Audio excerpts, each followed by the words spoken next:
నమస్తే, welcome to Telugu రాజ్యం. ఈరోజు మనతో పాటు ఉన్నారు సీనియర్ అనలిస్ట్ భరద్వాజ్ గారు. వారితో మాట్లాడదాం. సార్ నమస్తే. నమస్తే అండి. సార్, మన పొరుగు దేశం, కోర్స్ శత్రు దేశం, చిరకాల శత్రు దేశం అనుకోవచ్చు. బికార్ దేశం అంటాం మనం, దాన్ని ఒక రోగ్ నేషన్ అని పిలుచుకుంటాం. ఈరోజు ఆ దేశం కూడా పాకిస్తాన్, ఆ దేశం కూడా ఒక 73 రూపాయల వరకు పెట్రోల్ ప్రైస్ కట్ చేసింది. అంటే దాదాపు 20% పెట్రోల్ ప్రైస్ అయితే కట్ చేసింది. డీజిల్ కూడా అదే పరిస్థితి, 20% తగ్గించారు. ఎందుకంటే అంతర్జాతీయ మార్కెట్లో క్రూడ్ ఆయిల్ ధర తగ్గటం వల్ల కొంత వాళ్ళ పబ్లిక్కి రిలీఫ్ ఇవ్వాలన్న ఉద్దేశంతో వాళ్ళు చేశారు. మన దగ్గర కూడా ఇంటర్నేషనల్ ఆయిల్ ప్రైస్ అంటే మనకు కూడా తగ్గినట్టే, కానీ మన దగ్గర అదేమీ రిఫ్లెక్ట్ కాలేదు. ఏమంటారు? అంటే బేసిక్గా మన దగ్గర ఉన్న ధరలకి అక్కడ ఉన్నటువంటి ధరలకి వ్యత్యాసం ఉంది. అంటే ఇక్కడ ఇంకా 150కి చేరలేదు లీటర్ పెట్రోల్ ధర. అక్కడ ఆల్రెడీ 300 క్రాస్ అయి ఉంది. 378 నుంచి 300కి వచ్చేసి అంటే 299 దాకా దిగుతుంది. దిగింది. అవును. అంటే నిజానికి చాలా కాలంగా వాళ్ళు ఈ యుద్ధం మొదలైనప్పటి నుంచి పెట్రోల్ ధరలు తగ్గించే ప్రయత్నంలో ఉన్నారు వాళ్ళు. ఈ రోజు కొత్తగా చేసిన నిర్ణయం కాదు ఇది. అంటే ముడి చమురు ధరలు తగ్గాయి కాబట్టి ఇప్పుడు తగ్గించాలని డెసిషన్ తీసుకున్నారు. నిజానికి ముడి చమురు ధరలు పెరిగినప్పుడు కూడా వాళ్ళు తగ్గించాలని డెసిషన్ తీసుకుని తగ్గించారు. ఎందుకంటే వాళ్ళకు ముందు ద్రవ్యోల్బణం అనేది ఒక పెద్ద ఇష్యూగా మారింది ఆ దేశంలో. మరి దాన్ని మేనేజ్ చేయటం కోసం పెట్రోల్ ధరలు తగ్గించారు ఒక దశలో. ఇప్పుడేమో అంతర్జాతీయ మార్కెట్లో తగ్గాయి కాబట్టి తగ్గిస్తున్నారు. మన దేశంలో కూడా ద్రవ్యోల్బణం ఉంది. మన దగ్గర కూడా రూపాయి మైనస్లో ప్రయాణం చేస్తోంది, మరింత పాతాళలోకానికి పరిగెడుతోంది. అది పరిగెడుతున్న క్రమంలో దీన్ని అదుపు చేయటానికి ఈ పెట్రోల్ హైక్ అనేది ఆపాలి అని మన ప్రభుత్వం అనుకోవడం లేదు, పెంచుకుంటూ వెళ్ళింది. ఈ పెంచటం వలన అది ఇంకా పడిపోతుంది అని చెప్పినా వినలేదు. దాన్ని బ్యాలెన్స్ చేయటానికి మన ప్రధానమంత్రి గారు ఏం చెప్తూ వచ్చాడు ప్రపంచానికి? బాబు, మీరు పెట్రోల్ వాడకం తగ్గించుకోండి అని చెప్పాడు. మీరు పబ్లిక్ ట్రాన్స్పోర్ట్లో జరగండి, మెట్రోల్లో జరగండి, లేకపోతే కరెంటు వాహనాలు వాడుకోండి, లేదు అంటే గనక కాలినడకన వెళ్ళండి, ఆరోగ్యకరం, ఇలాంటి మాటలన్నీ చెప్పాడు. ఇది ఎలా పాటిస్తారనుకుంటాడు ఆయన? మినిమం సెన్స్ ఉండాలి కదా. ఇప్పుడు ఒక్కొక్క మనిషి కనీసం 3 ఉద్యోగాలు చేస్తున్నాడు. ఆ విషయం తెలుసా ఆయనకి? ఆయన అంటే సరదాగా ప్రధాని అయిపోయి ఊళ్ళు తిరుగుతున్నాడు, ప్రపంచ దేశాల్లో పర్యటిస్తూ అప్పుడప్పుడు భారతదేశంలో కనిపిస్తున్నాడు ఆయన. ఆయన ప్రపంచ ప్రధానో భారత ప్రధానో తెలియని పరిస్థితి భారత ప్రజలకు ఉంది. టూరిస్ట్ లాగా భారత్ అప్పుడప్పుడు వచ్చి పలకరించి వెళ్తాడు. లాస్ట్ టైం వచ్చినప్పుడు కొంచెం లావుగా ఉన్నారు, ఇప్పుడు ఏమైనా సన్నబడ్డారా అని వెరిఫికేషన్కి వచ్చినట్టు ఉన్నాడు ఆయన. ఆయన ఏం చెప్తాడు ఈ దేశ ప్రజలకి? పబ్లిక్ ట్రాన్స్పోర్ట్ వాడండి అని చెప్తాడు. కానీ ఇక్కడ ఖర్చులు పెరిగిపోయి జీతాలు సరిపోక పార్ట్ టైంలు ఒప్పేసుకుని ఒక్కొక్కడు 3 ఉద్యోగాలు చేస్తున్నారు. ఈ 3 ఉద్యోగాలు బ్యాలెన్స్ చేయాలంటే టైంకి వెళ్ళాలి 3 చోట్లకి. అంటే గతంలో సూపర్ స్టార్ కృష్ణ గారు 3 షిఫ్టుల్లో పనిచేశాడు 15 సంవత్సరాల పాటు. అదో పెద్ద వండర్లా చెప్పుకుంటారు ఇప్పటికీ. ఇప్పుడు ప్రతివాడు చేస్తున్నాడు ఆ పని. మార్నింగ్ షిఫ్ట్ పనిచేస్తున్నాడు ఒక చోట, మధ్యాహ్నం ఇంకో చోట పనిచేస్తున్నాడు, రాత్రి ఇంకో చోట పనిచేస్తున్నాడు. ఇది పరిస్థితి. ఇన్ని చోట్ల పనిచేస్తే కానీ ఒక కుటుంబం వెళ్ళలేదు. ఈ కండిషన్కి కారణం నీ ధరలే. నువ్వు ధరలు పెంచడం వల్ల జనాలు నానా చావు చస్తున్నారు ఇక్కడ. రెండోది, ఈ చావుకి ఇంకొక అదనపు బాధుడు ఏంటంటే ఆల్గారిథం రూల్డ్ వరల్డ్. ఈ కోరికలు పెంచేసి ఇంట్లో వాళ్ళు ఏది పడితే అది కొనుగోలు చేసి ఈఎంఐలు కట్టమని ఆ ప్రెజర్ పడిపోయి, ఈ రేట్లు పెరిగిన ప్రెజర్ పడిపోయి ఇంట్లో ఉన్న వాళ్ళందరూ కూలి పనులు చేసినా అది కట్టలేకపోతున్నారు. ఎక్కడో చోట పెండింగ్ వస్తుంది, అది బూతులు తిడతాడు. హిందుత్వ వాళ్ళు సెక్యులరిస్టులని ఎలాగైతే లకారాలు వాడి మాట్లాడతారో, ఈ బ్యాంకుల వాళ్ళు కాంట్రాక్ట్ ఇచ్చినటువంటి వసూళ్ల మేస్త్రీలు కూడా అదే భాష వాడుతున్నారు. వాళ్ళ బూతులు వినటానికి భయపడి వీళ్ళు డబ్బులు కడుతున్నారు. ఎక్కడో చోట వ్యభిచారమైనా చేసి పట్టుకొచ్చి ఈ రేంజ్కి ప్రపంచాన్ని పట్టుకెళ్ళిపోయిన ప్రధానమంత్రి గారు, మీరు సిటీ బస్సుల్లో తిరగండి, సర్వీస్ ఆటోలు ఎక్కండి అంటే ఎలా మేనేజ్ చేయగలరు జీవితాన్ని? సొంత వెహికల్ ఉంటే పరిగెత్తుకుంటూ 4 చోట్ల కూలి పని చేసి ఆ డబ్బులు పెట్టి నీ బ్యాంకులకు ఈఎంఐలు కట్టి నువ్వు పెంచిన ధరలు మేనేజ్ చేసుకుంటూ బతుకుతారు. కాబట్టి నీకు ఆ సెన్స్ ఉంటే కనీసం ట్యాక్సులు తగ్గించాలని అనుకునేవాడివి, అది చేయలే నువ్వు. పైగా గతంలో వేసిన సెస్సులు ఏవైనా ఉంటే తగ్గుండేది పెట్రోల్. అప్పుడెప్పుడో సద్దాం హుస్సేన్ మీద చేసిన దాడి సందర్భంగా, అమెరికా చేసిన దాడి సందర్భంగా గల్ఫ్ వార్ వచ్చినప్పుడు ఇరాక్ యుద్ధంలో పెట్రోల్ మీద వేసిన సెస్ తగ్గించారా? ఎప్పుడో 1992లో జరిగింది. ఆ సెస్ ఈ రోజు వరకు వసూలు చేస్తున్నారుగా, తీసినట్టు ఎక్కడా లేదు. వసూలు చేస్తున్నారు సార్ ఆ సెస్ ని. అప్పుడు వేశారు అంతే, తీసేసినట్టు ఎక్కడా వార్తలు లేవు. ఓకే, యుద్ధం అయిపోయింది, ఇది కొనసాగుతుంది. ఆ డబ్బులు ఎక్కడికి వెళ్తున్నాయి అనేది ఎవరికైనా చెప్పారా ఏ రోజునైనా? ఈ ప్రభుత్వం కానీ యూపీఏ ప్రభుత్వం కానీ. సార్ 50 లక్షల కోట్లు అప్పు ఉండేది మన దేశం మీద 10 ఏళ్ల క్రితం, 12 ఏళ్ల క్రితం. ఇప్పుడు అది 250 లక్షల కోట్లు అయిపోయింది. అవును. పెట్రోల్ చూస్తేనేమో ఈ రకంగా డబుల్ అయిపోయింది. ఏంటంటారు, ఉన్న డబ్బులన్నీ ఏమైపోతున్నాయి? ఇప్పుడు టోల్ గేట్లు, ఇప్పుడు రోడ్లు వేస్తున్నారంటే టోల్ గేట్లు వసూళ్లు కూడా పెరిగిపోయినాయి. తర్వాత అనేక రకాలుగా వెహికల్ ట్యాక్సులు పెరిగిపోయినాయి. ఏమైపోతుందండి? రోడ్డు ట్యాక్సులు ఇవన్నీ కాదండి, వాళ్ళు ఇప్పుడు జిఎస్టీ అనే దాని ద్వారానే విపరీతంగా డబ్బులు వస్తున్నాయి ప్రభుత్వాలకి. ప్రభుత్వ ఆదాయాలు విపరీతంగా పెంచిన ఘనత ఎన్డీఏ ప్రభుత్వానికి దక్కుతుంది. మొదట్లో ఇంకా ఎక్కువ బాధారు, తర్వాత ప్రపంచం అంతా సఫర్ అవుతోందని గుర్తించి తగ్గించారు. ఇప్పుడు ఈ పెట్రోల్ బాధుడు వలన ప్రతి ఐటెం ధర పెరిగింది. అంటే 40 రూపాయలు ప్లేట్ ఇడ్లీ ఉన్నది మీకు మొన్న యుద్ధం తర్వాత మామూలు హోటళ్లలో 40 రూపాయలు ఉండేది, ఇప్పుడు 50 అయింది. 2 ఇడ్లీ 50 రూపాయలు, ఇడ్లీ 25 రూపాయలకి పెరిగింది. ఈ కండిషన్ని సాధారణ ప్రజలు ఎలా అడ్రస్ చేస్తారు అనుకుంటాడు ఆయన? మీరు అప్పులు చేస్తున్నారు, ఈ అప్పులు దేనికోసం చేస్తున్నారు అంటే మళ్ళీ వీళ్ళకి కట్టడానికే అని చెప్తారు. ఇది ఈ పెట్రోల్ హైక్స్ని కట్టడం కోసమే అని చెప్తున్నారు.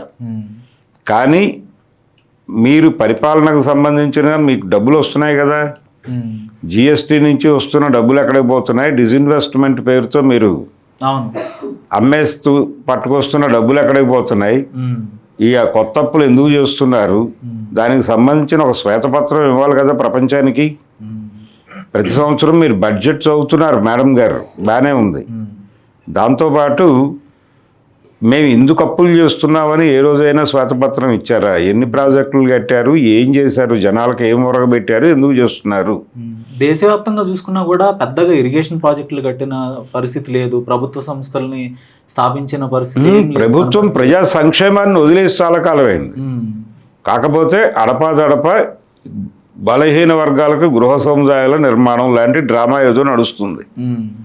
ఈ రోజుకి గుడిసెలు వేసుకుంటున్న ప్రజలు ఎంతమంది ఉన్నారు దేశంలో? కోట్ల మంది ఉన్నారు. ఎందుకున్నారు? నువ్వు ప్రతిసారి బోల్డ్ డబ్బులు ఖర్చు పెట్టి ఇల్లు కట్టింగ్ చేస్తున్నప్పుడు ఇంకా ఎందుకున్నాయి? ఉండకూడదు కదా. ఎందుకున్నారు అంటే వీళ్ళు ప్రతి చోట ఒక సెక్షన్ని క్రియేట్ చేస్తారు, ఒక మిడిల్ క్లాస్ని క్రియేట్ చేస్తారు. ఇదో కుట్ర. ఇప్పుడు దళితుల్లో ఉద్యోగాలు ఇచ్చి రిజర్వేషన్ల పేరుతో ఒక మిడిల్ క్లాస్ని క్రియేట్ చేస్తారు. దాన్ని చూపించి మిగిలిన దళితులందరూ అభివృద్ధి అయిపోయారని చెప్తారు. చెప్పి వాళ్ళని తొక్కేస్తారు అక్కడ. ఇదే పని ప్రతి చోట. ఇక్కడ ఈ ఇళ్ళు లేనటువంటి వాళ్ళలో కూడా కొంతమందికి ఇళ్ళు ఇచ్చి వాళ్ళని మిడిల్ క్లాస్గా మారుస్తారు. వాళ్ళని చూపించి మిగిలిన ప్రపంచానికి మేము దేశం అంతా, ప్రపంచం అంతా వెలుగుతోంది అని చెప్తారు. ఇలాంటి నెరేటివ్స్ చెప్తూ నీ పద్ధతిలో నువ్వు అప్పులు చేసుకుంటూ వెళ్ళిపోయి రాజకీయ నాయకుల ఆదాయాలు పెరగటంలో ఈ అప్పుల పాత్ర ఉందా అనే కోణంలో ఎవడన్నా దర్యాప్తు చేశాడా? ఏ మీడియా సంస్థ అయినా కనీసం చర్చ కూడా జరగట్లేదు. చర్చ కూడా జరగదు. కాబట్టి ఈ లెవెల్లో దేశాన్ని ఆర్థిక సంక్షోభంలోకి నెట్టేస్తూ నువ్వేమో విదేశాలు తిరుగుతూ ఇక్కడ ప్రజలకేమో సైకిల్ వేసు తిరగండి, కాలినడకని తిరగండి, పబ్లిక్ ట్రాన్స్పోర్ట్ ఎక్కండి అని చెప్తావు తప్ప కనీసంగా ద్రవ్యోల్బణం కంట్రోల్ చేయడానికి మనం కొంచెం వాళ్ళకి ధరలు తగ్గిస్తే బాగుంటుంది అని అనుకోలేదు. పాకిస్తాన్ అనుకున్నట్టు. పోనీ అంతర్జాతీయ మార్కెట్లో ముడి చమురు ధరలు తగ్గాయి కాబట్టి మనం తగ్గిద్దామని ఇప్పుడు అనుకోవడం లేదు. ఈ రెండు సమయాల్లోనూ ఆయన ఫెయిల్యూరే. ఓకే సార్, ప్రజలు ఈ పరిస్థితిని ఎదుర్కోవటానికి, ఇంత ఆర్థిక కష్టాలు, ఇంత ఇబ్బందులు, ధరల పెరుగుదల, ఇవన్నీ ఎదుర్కోవటానికి కారణం ప్రజలే అంటే మీరేమంటారు? ఎందుకంటే వారి నుంచి ఇదంతా ప్రతిస్పందన ఉండాలి. ఇదంతా సర్వసాధారణమే, ఈ రేట్లు పెరుగుదల అన్ని సర్వసాధారణమే, మనం సంవత్సరాలు చూస్తూనే ఉన్నాము అని వాళ్ళలో కూడా ఒక నిర్లిప్తత అయితే కనపడుతుంది. నిర్లిప్తత అనుకుంటున్నాం కానీ బర్న్ అయితే ఉంది, మంట మండుతోంది, కానీ అది ఛానలైజ్ కావట్లేదు. ఎవరి మీద మన ఆవేదన వ్యక్తపరచాలనేది వాళ్ళకి సీరియస్ గా అయితే మంట మండుతున్న మాట వాస్తవమే. చాలా ఏరియాల్లో ఆ గొడవ ఉంది. అందుకనే ఓటర్ రహిత ఓటింగ్ విధానానికి వెళ్ళిపోతున్నారు వాళ్ళు వేగంగా. మొన్న వెస్ట్ బెంగాల్లో అనేక ఈవీఎంలు దగ్ధమైనాయి. మొన్నే 2 days బ్యాక్ న్యూస్ అది. ఎందుకు దగ్ధమయ్యాయి? ఎన్నికల తర్వాత ఈవీఎంలు దగ్ధమవటం ఏమిటి? గడ్డి బాంబులు దగ్ధమైనట్టు. అంటే రేపు పొద్దున ఎవడన్నా అడిగితే ఈవీఎంలు దగ్ధమైనాయండి అని చెప్పడానికి. సార్, ప్రజారహిత ఎన్నికలు దీన్ని పక్కన పెడితే ఇంకా ప్రజలు కూడా వాళ్ళు నిజంగా మేము బాధల్లో ఉన్నామని గుర్తించలేకపోతున్నారు. ఎందుకంటే వాళ్ళు కూడా ఎక్కడో చోట కంఫర్ట్ ఎత్తుకుంటున్నారు, ఇన్స్టాగ్రామ్ లో ఇరుక్కుని ఉన్నారు, ప్రజల్ని రోజు రోజుకి ఇరికించేస్తున్నారు.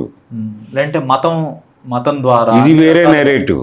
మతం అనేది ఒక నెరేటివ్ అయితే మనోభావాలు అనే ఒక నెరేటివ్లోకి జనాల్ని పట్టుకెళ్ళటం అనేది వాళ్ళకి తెలుసు.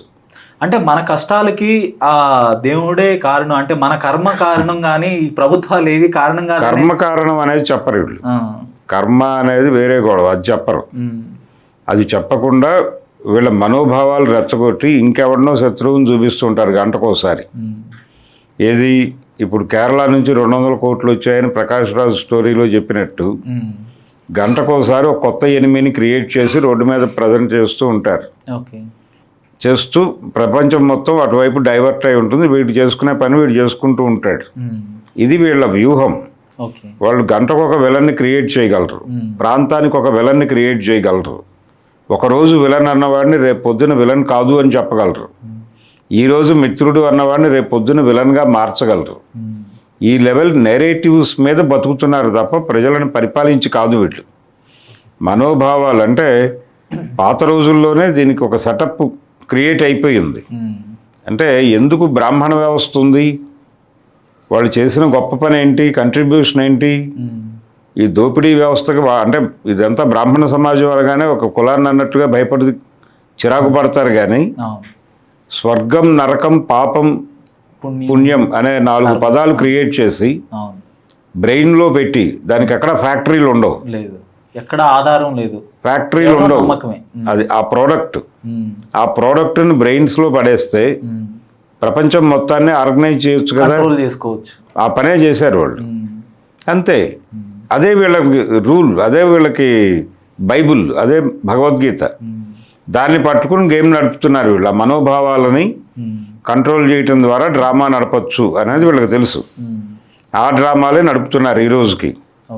కాబట్టి వీళ్ళు పెట్రోల్ ధరలు తగ్గించాలి, జనం సఫర్ అవుతున్నారు అనే దానికంటే కూడా ఒక రకంగా ప్రధానమంత్రి గారు ఒక ఎక్స్ట్రీమ్కి వెళ్ళి ఏదో క్షణం, అంటే దీని మీద తీవ్రమైన విమర్శలు వచ్చినాయి. మీరు పబ్లిక్ ట్రాన్స్పోర్ట్లో వెళ్ళండి ఇలా మాట్లాడటం మీద చాలామంది చిరాకు పడ్డారు. ఇప్పుడు దీని నుంచి ఒక ఎక్స్ట్రీమ్ స్టెప్ తీసుకుని వచ్చే ఎన్నికల్లో ధరలు తగ్గిస్తే మీకు సంపాదించాలనేటువంటి యావ పోతుంది, మోటివేషన్ పోతుంది, సోమరిపోతులు అయిపోతారు. మీకు ఒక్కొక్క వస్తువు రూపాయికే దొరికితే మీరు సంపాదించరు. సంపాదన అనేది పక్కన పెట్టేసి పడుకుని నిద్రపోతారు. కాబట్టి ఈ దేశంలో సోమరిపోతుల్ని నిర్మూలించడం కోసం నేను కిలో వంకాయలు 1000 రూపాయలు అమ్మే రోజు కోసం ఎదురు చూస్తున్నాను అని ప్రధానమంత్రి నరేంద్ర మోడీ అంటే మొత్తం జనాలు చప్పట్లు కొట్టి ఆయనకు మళ్ళీ ఓట్లు వేసే అవకాశం ఉంది. ఆ లెవెల్కి తీసుకెడుతున్నాడు ఆయన. కాబట్టి అలాంటి ప్రమాదాన్ని ఎదుర్కోవడానికి సిద్ధపడాలి తప్ప పాకిస్తాన్లో పెట్రోల్ ధరలు 73 రూపాయలు తగ్గించారు. ఆల్రెడీ ఇంతకుముందు ద్రవ్యోల్బణం కంట్రోల్ చేయడానికి కొంత తగ్గించారు యుద్ధం జరుగుతుండగా. ఇప్పుడు యుద్ధం ముగిసింది, అంతర్జాతీయ మార్కెట్లో ముడి చమురు ధరలు తగ్గాయి కాబట్టి ఇప్పుడు తగ్గిస్తున్నారు. ఈ తగ్గింపుకి ఆ తగ్గింపుకి ఈ 2 తగ్గింపులకి భారత ప్రభుత్వం సంబంధం లేదు, స్పందించలే మనవాళ్ళు. కాకపోతే వీళ్ళు ఉపశమన వాక్యం ఏంటంటే ఆల్రెడీ మన దగ్గర తక్కువ ఉంది కాబట్టి మనం 300కి వెళ్ళినప్పుడు ఆలోచిద్దాం. రూపాయలకి లీటర్ పెట్రోల్ వెళ్ళినప్పుడు అప్పుడు తగ్గింపు గురించి ఆలోచిద్దాం. అంటే మనం పాకిస్తాన్తో పోల్చుకుంటున్నాం కానీ అక్కడికన్నా మనది తక్కువ ఉందని, మరోవైపు మనమే భూటాన్కో మరొక దేశానికి అక్కడ అమ్ముతున్నాము, అది ఇంక మరింత తక్కువగా అమ్ముతున్నాము అనే వాదన కూడా ఉంది. అంటే ఇక్కడ నుంచి అక్కడికి ట్రాన్స్ఫర్ చేస్తున్నారు. అంటే ఇది హబ్, అంతే, హబ్ బిజినెస్ అంటారు దీన్ని. ఓకే. అంటే ఇక్కడ ఈ ఫెసిలిటేషన్ ఇచ్చినందుకు కానీ వీళ్ళకి డబ్బులు వస్తాయి. అంటే అంతేగాని మనం విక్రయించట్లేదు. అక్కడ నుంచి చమురు ఇక్కడికి వస్తుంది. ఓకే. ఇక్కడ నుంచి డైవర్ట్ అవుతుంది, ఇక్కడ నుంచి అటు వెళ్తుంది. ఓకే. అంతే, మధ్యలో వీళ్ళు మిడిల్ మ్యాన్ గా ఉంటారు, అంతే. ఓకే. అయినప్పటికీ ఆ దేశాల్లో తక్కువే కదా సార్ పెట్రోల్ ధరలు మనతో పోలిస్తే. అంటే పెట్రోల్ మీద ఒక్కొక్క రాష్ట్రంలోనూ ఒక్కొక్క ధర కూడా ఉంది మన దేశంలో. అవును, కానీ చాలా తమిళనాడులో తక్కువ ఉంది, ఆంధ్ర తెలంగాణలో ఎక్కువ ఉంది. కంపారిటివ్గా ఆంధ్రాలో ఎక్కువ ఉంది, తెలంగాణలో తక్కువ ఉంది. ఎందుకుంది అంటే వీళ్ళు వేసేటువంటి ట్యాక్సేషన్ సిస్టంలో పెట్రోల్ మీద వేస్తున్న ట్యాక్స్ కనుక కొంచెం తగ్గించుకోగలిగితే ధర తగ్గుతుంది. దీన్ని అదే చేసింది పాకిస్తాన్ కూడా, ద్రవ్యోల్బణం తగ్గించడం కోసం ట్యాక్స్లు తగ్గిద్దాం అనుకున్నారు వాళ్ళు. అది జరిగింది, అలాంటివి చేశారు. ఒక దశలో విపరీతంగా పెంచారు వాళ్ళే. అక్కడ ధరలు పెరగడానికి కారణం ట్యాక్సులు పెంచుకుంటూ వెళ్ళారు, దానిలో నుంచి కొంచెం ఉపశమనం ఇచ్చారు. ఇప్పుడు ఇంకొంచెం ఉపశమనం ఇస్తున్నారు. అందుకని ఇదేమో ట్రేడ్లో వచ్చినటువంటి డిఫరెన్స్లో నుంచి ఇస్తున్నారు. ఇలాంటి నిర్ణయాలు కూడా మనం తీసుకోవట్లేదు. ఆల్టర్నేటివ్ మెథడ్స్ చెప్తున్నాం జనాలకి. నడుస్తున్నటువంటి సమాజంలో ఎవరు పబ్లిక్ ట్రాన్స్పోర్ట్ వాడే మూడ్లో లేరు. ప్రధానమంత్రి గారు చెప్పిన తర్వాత కూడా సిటీ బస్సుల్లో జనం రద్దీ పెరగలేదు, వాటి రేట్లు పెరిగినాయి. ఒకప్పుడు మెట్రో ట్రైన్ ఎక్కడం కంటే కూడా సిటీ బస్సులో ప్రయాణించడమే సుఖం, డబ్బులు తక్కువలో అయిపోతుంది అనుకునేవాళ్ళు జనాలు. ఇప్పుడు సిటీ బస్ ఛార్జీలు మెట్రో ఛార్జీలని మించి ఉన్నాయి. ఓకే. దీని గురించి ప్రపంచంలో ఎవడూ మాట్లాడు, చర్చ కూడా జరగట్లేదు. చర్చ కూడా జరగదు. ఈ మధ్యకాలంలో పబ్లిక్ ట్రాన్స్పోర్ట్ ధరలు విపరీతంగా పెంచారు, పెట్రో హైక్ని సాకుగా చూపించి.